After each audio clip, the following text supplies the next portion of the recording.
Hello guys, my name is Varun and welcome back to another case study with me.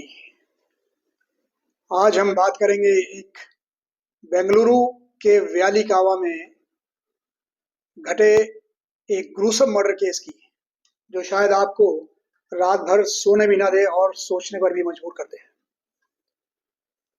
सब कुछ शुरू होता है जब इस अपार्टमेंट की बिल्डिंग में रहने वाले लोगों ने एक अजीब सी बदबू को नोटिस किया। ये स्मेल धीरे धीरे बढ़ती चली जा रही थी, लेकिन जब ये बर्दाश्त से बाहर हो गई तो लोगों ने लैंडलॉर्ड को फोन किया, बुलाया उसे और उस अपार्टमेंट के रेजिडेंट के बारे में कंप्लेंट करी। लैंडलॉर्ड ने तुरंत उस अपार्टमेंट के मालिक को फोन किया, जो कि महालक्ष्मी की माँ थी, क्योंकि महालक्ष्मी भी बेंगलोर में रहती थी। अगले दिन जब सब मिलकर उस फ्लैट के दरवाजे खोलते हैं, उस फ्लैट के दरवाजे को तोड़ते हैं, तो जो सीन उन्होंने देखा वो किसी भी नाइटमेयर से कम नहीं था। छोटे छोटे ह्यूमन बॉडी पार्ट्स और ब्लड स्प्लैटर्स हर जगह, लेकिन महालक्ष्मी का बॉडी कहीं नहीं था। आपके दिमाग में अब ये सवाल आ रहा होगा कि बॉडी पार्ट्स किसके थे और कौन था वो बीस्ट, वो राक्षस जिसने महालक्ष्मी को इस हाल में छोड़ा। आइए आज के एपिसोड में हम इस भयानक घटना के बारे में जानते हैं जो महालक्ष्मी के साथ हुई थी। महालक्ष्मी एक नेपाली फैमिली से बिलोंग करती थी। करीब 35 साल पहले उसके परिवार ने नेपाल से बेंगलुरु शिफ्ट किया, एक बेटर लाइफ की तलाश में। महालक्ष्मी के तीन भाई बहन और वो घर की दूसरी सबसे बड़ी बेटी थी। भले ही उसका परिवार नेपाली था, लेकिन वो सब लोग बेंगलुरु में संस्कार सब बंगाल के थे।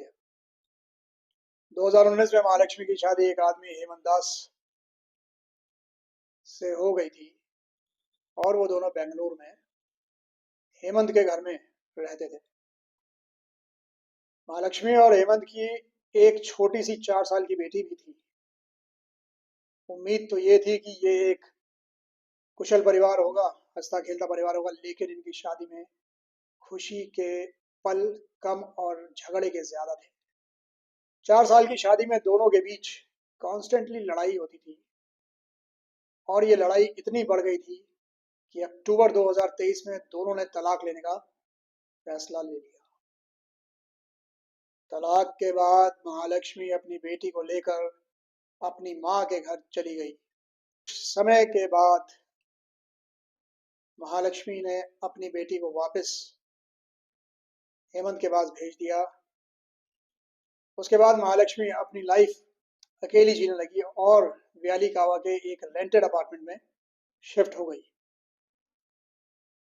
अब ये अपार्टमेंट बिल्डिंग के लोग महालक्ष्मी को ज्यादा नहीं जानते थे, क्योंकि वो अपने काम में इतनी बिजी थी, बहुत कम लोगों से मिलती थी। महालक्ष्मी सुबह काफी जल्दी, मतलब 9 साढ़े 9 बजे करीब काम पर निकल जाती थी और रात को वो लेट वापस आती थी, यानी कि 10:30 11 बजे तक वो अपने घर में घुसती थी। संडेस को भी वो बाहर जाती थी, फिर अपने अपार्टमेंट में आकर रात को एंटर करती थी। महालक्ष्मी का किसी से ज्यादा रिश्ता नहीं था, किसी से ज्यादा इंटरेक्शन नहीं था। वहाँ सोसाइटी की बिल्डिंग में वो जहाँ रहती थी, किसी से उसकी ज्यादा बोलचाल नहीं थी।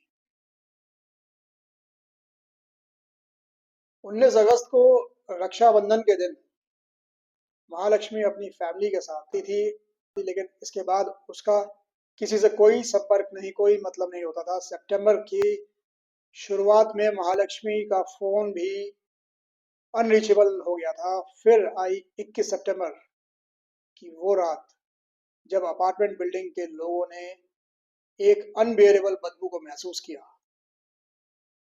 लोगों को लगा कि ये बदबू महालक्ष्मी के फ्लैट से आ रही है। जब लैंडलॉर्ड को बुलाया तो महालक्ष्मी की माँ को इन्फॉर्म किया गया। अगले दिन महालक्ष्मी की माँ अपने फ्लैट पर का दरवाज़ा जब खोलती है, स्पेयर कीज लेके आती है वो, तो जो दिखाई दिया उन्हें, उन्होंने उनके होश उड़ा दिए। अंदर हर जगह फ्लैट में घुसते ही ब्लड स्प्लैटर्स, यानी छोटे छोटे ह्यूमन बॉडी पार्ट्स बिखरे हुए थे, खून के धब्बे थे, फ्रिज से भी ब्लड निकल निकल कर आ रहा था। और फोरेंसिक टीम ने जब फ्रिज खोला तो अंदर महालक्ष्मी के और भी बॉडी पार्ट्स इंक्लूडिंग उसका सर मिला। सबसे ऊपर वाले शेल्फ में उसके पैर मिले, और बीच वाले शेल्फ में उसके बॉडी के पार्ट्स मिले, और सबसे नीचे उसका सर मिला। फोरेंसिक की रिपोर्ट के मुताबिक महालक्ष्मी की माँ, महालक्ष्मी की मौत करीब 19 दिन पहले हो चुकी थी।